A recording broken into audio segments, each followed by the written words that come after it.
সামান্য ভুলের ফলে ওই জায়গাটা আপনারা দেখবেন আমরা দিমাগ হারিয়ে ফেলেছিলাম। রাগ করে, গুসা করে বা জোর করে কিছু করা যায় না। লজ্জা হয় আমরা যখন এই সানলিডের আশেপাশে দিয়ে ওই লঙ্গাই পোল পর্যন্ত যাই, সন্ধ্যার পরে ভদ্র মানুষের দিকে হেঁটে চলাফেরা করার মতো অবস্থা থাকে না। আজকে অনেকেই এই এলাকা যখন চলাফেরা করে, আমাদের শহরের অনেক বন্ধুরা আছে, আমাদের পরিচিত মানুষ আছে, ওরা বলে তোমাদের এই এলাকার যে অবস্থা ভাই, সন্ধ্যার পরের দিকে যাওয়া বড় ভয়ানক ব্যাপার হয়। আমাদের এই পরিবেশটা বন্ধ করতে হবে। আমার শৈলেন বাবু একটা বক্তব্য খুব সুন্দর কথা বলেছেন, আমাদের মহিলাদের ক্ষতি হচ্ছে, সবচেয়ে বেশি যদি ক্ষতি হয়ে থাকে আমাদের ছাত্র সমাজের নতুন প্রজন্মের শিশু বাচ্চাদের ক্ষতি হচ্ছে। এজন্য ক্ষতি হচ্ছে কারণ আজকে আমরা জানি একটা পরিবারের কর্তা ব্যক্তি যদি নেশাগ্রস্ত হয়ে বাড়িতে আসে, এই ঘরে শান্তি হবে না। এই ঘরে কিভাবে শান্তি হবে না? কারণ এই ঘরে সবচেয়ে বেশি অত্যাচার সহ্য করতে হয় মহিলাদের, আর সবচেয়ে বেশি অসুবিধা হয় এই ঘরে যদি একটা শিশু বাচ্চা থাকে যে স্কুলে বা কলেজে পড়াশোনা করে, তার ক্ষতি হয়।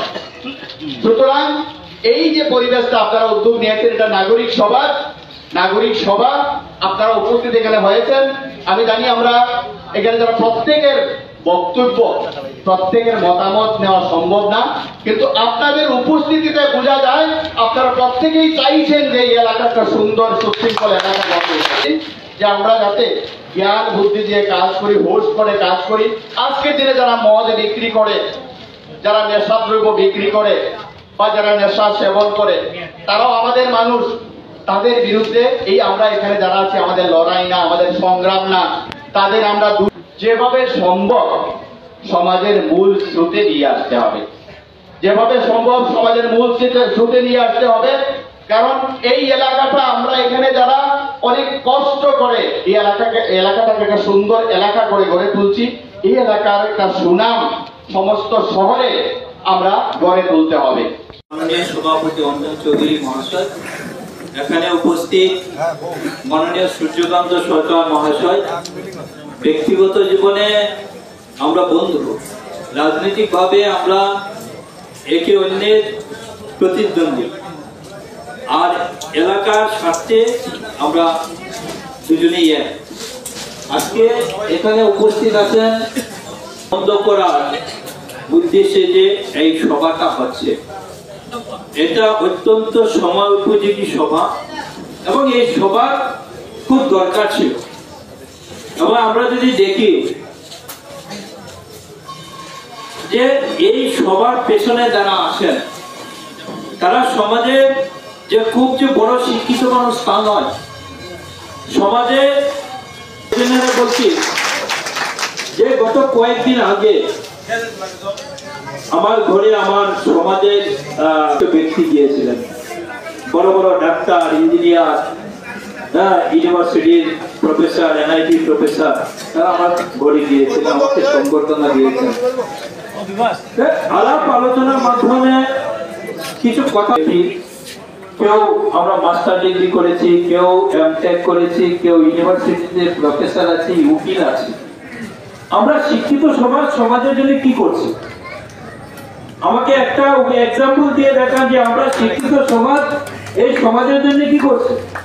আজকে যদি কীর্তনের মাঠ হয়ে থাকে, শিক্ষিত সমাজের জন্য হয়নি, এই সমাজের মানুষের সাথে যারা সব সময় জড়িয়ে আছে তাদের জন্য হয়েছে। আজকে এই যে উদ্যোগ নেওয়া হয়েছে, এই উদ্যোগ শিক্ষিত মানুষের নেওয়া উচিত ছিল, তারা নেয়নি। আমার কথায় অনেকে রাগ করেছেন, কিন্তু আমি বাস্তবকে তুলে ধরেছি। আমি বলেছি যে কৈবর্ত সমাজের যদি মঙ্গল চান, যদি সামগ্রিক বিকাশের প্রয়োজন হয়, আজকে যারা ইউনিভার্সিটির লেকচারার আছেন তাকে ফিল্ডে নামতে হবে, জায়গায় জায়গায় যেতে হবে, মানুষকে বোঝাতে হবে, আর নাহলে সমাজের অগ্রগতি সম্ভব না। এখানে আমরা আছি, আপনারা বিভিন্ন সময় এই ধরনের উদ্যোগ নেন, সত্যি খুব ভালো লাগে।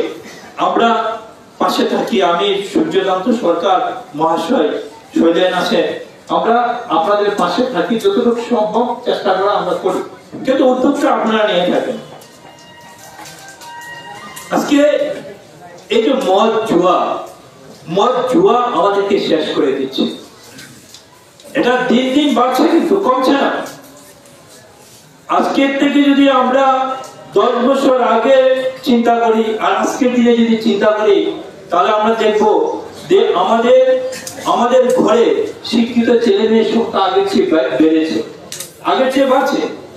গত 10 বছর থেকে আজকের 10 বছর যদি আমরা চিন্তা করি, দেখবো প্রায় করে বিএ পাস ছেলে মেয়ে আছে।